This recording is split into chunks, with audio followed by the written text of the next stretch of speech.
Api dengan cepat membesar dan menyambar sejumlah rumah warga di kawasan pemukiman padat penduduk di Jalan Kemayoran Gempol, Kemayoran, Jakarta Pusat.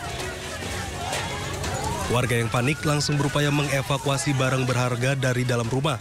Sementara sejumlah warga lainnya berusaha menjinakkan api dengan peralatan seadanya. Api pertama kali diketahui muncul dari atap salah satu rumah warga, hingga terus membesar dan akhirnya menyambar ke bangunan rumah lain di sekitarnya. Dugaan sementara kebakaran dipicu hubungan arus pendek listrik dari salah satu rumah. Akibat kejadian ini, 5 rumah warga ludes terbakar, sementara seorang warga harus dilarikan ke rumah sakit karena sesak nafas. Apinya langsung besar? Besar, langsung larinya kemari, ini ke bawah. Dan Ke bawah deh. Ini rumah ini nih, rumah Pak RT. kontrakan atau gimana Pak? Ini kos-kosan yang punya ini nih. Rumah itu ada penghuninya, jadi sekitar yang terbakar itu 5 rumah. 5 rumah. Kalau dugaan sementara? Dugaan sementara korsleting listrik. Selang 1 jam kemudian, 15 unit mobil pemadam kebakaran diterjunkan ke lokasi untuk memadamkan api. Dari Jakarta Pusat, Rani Sanjaya, iNews melaporkan.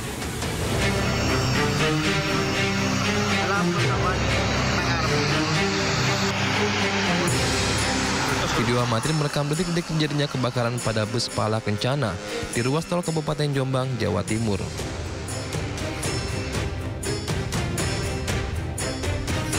Kobaran api memumbung tinggi, terlihat dari kejauhan hingga mengganggu arus lalu lintas. Petugas pemadam kebakaran dari Jombang maupun Mojokerto langsung berupaya memadamkan api. Peristiwa berawal saat ban bagian belakang bus pecah. Akibatnya, terjadi gesekan antara velg bus dengan badan jalan, sehingga menimbulkan percikan api dan memicu kebakaran. Beruntung, seluruh penumpang bus yang berjumlah 34 orang dan 4 orang awak bus berhasil menyelamatkan diri.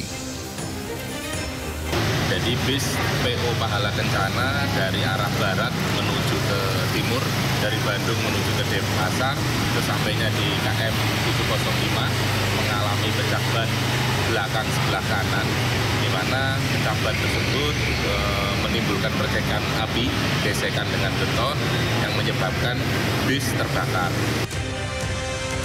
Pasca kejadian, bangkai bus Pahala Kencana dievakuasi oleh petugas ke kantor PDR Polda Jawa Timur.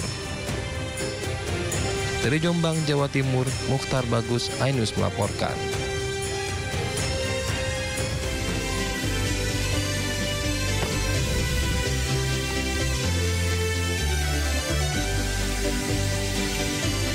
Halo pemirsa. Halo pemirsa, good morning. Selamat Apa kabarnya? pagi.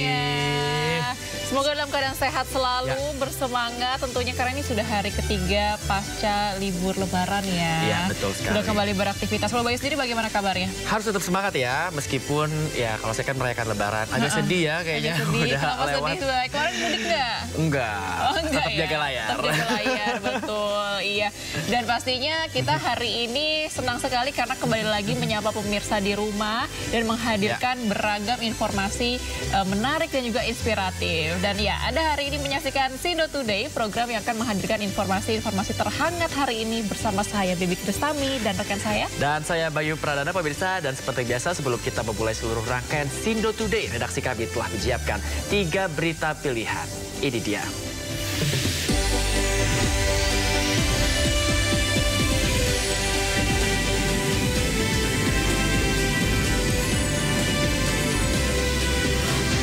Erupsi Gunung Ruang di Kepulauan Sitaro, Sulawesi Utara, lebih dari 800 orang dievakuasi.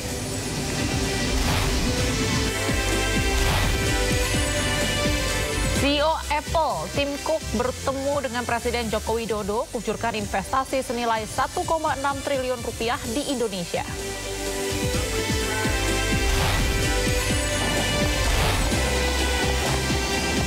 Banjir besar melanda sejumlah negara di Jazirah Arab, 19 orang tewas.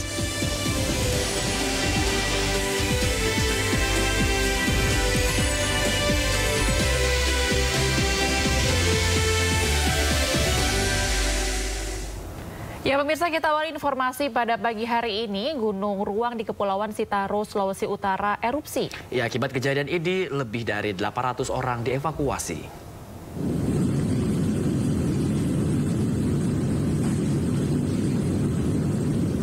Ya pemirsa, Gunung Ruang di Kepulauan Sitaro, Sulawesi Utara erupsi. Ketinggian erupsi mencapai 3.000 meter di atas puncak. Akibat bencana ini lebih dari 800 warga dievakuasi. Dan saat ini pemirsa, Pusat Vulkanologi dan Mitigasi Bencana Geologi menaikkan status Gunung Raung maksud kami di level 3 menjadi level 4. Sementara itu warga yang masih berada di sekitar Gunung Ruang diminta untuk mengungsi. Hal ini untuk menghindari potensi tsunami dan lemparan batu pijar di wilayah pantai barat Kepulauan Sitaro, Sulawesi Utara.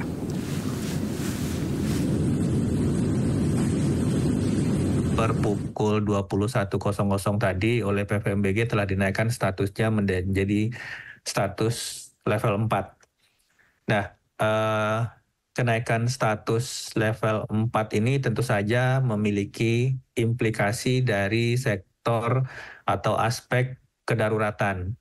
Karena dengan naiknya status gunung api Ruang dari level 3 ke level 4, maka tidak boleh ada aktivitas apapun dalam radius 6 km yang ditetapkan oleh PVMBG. Mencapai ketinggian 3 km berupa semburan lava maupun awan panas. Nah, ini yang menjadi dasar peningkatan status Gunung Ruang dari level 3 atau siaga menjadi awas. Selain itu, aspek yang perlu digarisbawahi di sini adalah sejarah. Sejarah Gunung Ruang cukup rumit karena tidak ada jeda waktu yang pasti, dari selalu berubah-ubah. Hanya yang sama adalah sifat erupsinya yang eksplosif.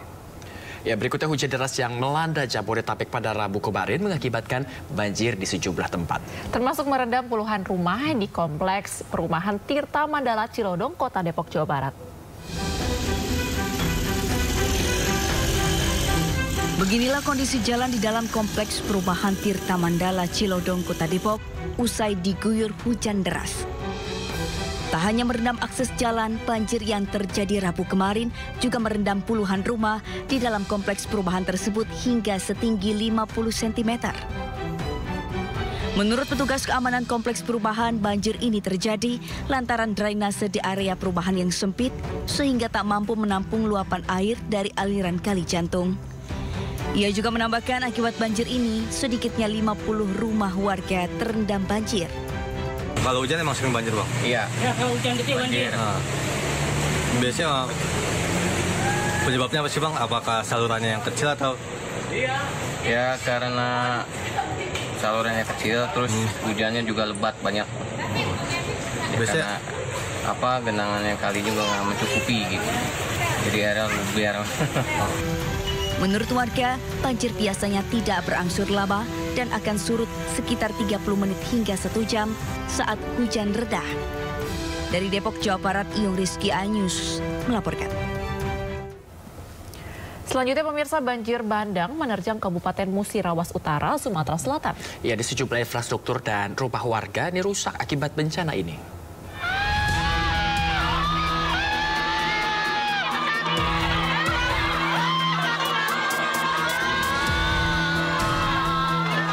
Video amatir milik warga merekam detik-detik jembatan permanen yang berada di Desa Sukamenang, Kabupaten Musirawas Utara, Sumatera Selatan, hancur dan putus usai diterjang luapan air Sungai Rupit. Jembatan ini hancur akibat tak kuat menahan tumpukan sampah bambu dan kayu yang datang akibat disapu air sungai yang meluap. Arus yang deras juga membuat jembatan hancur. Akibatnya 2 desa, yakni Desa Rantau Telang dan Desa Tanjung Agung terisolir. Sehingga warga terpaksa beraktivitas dengan menggunakan akses sungai.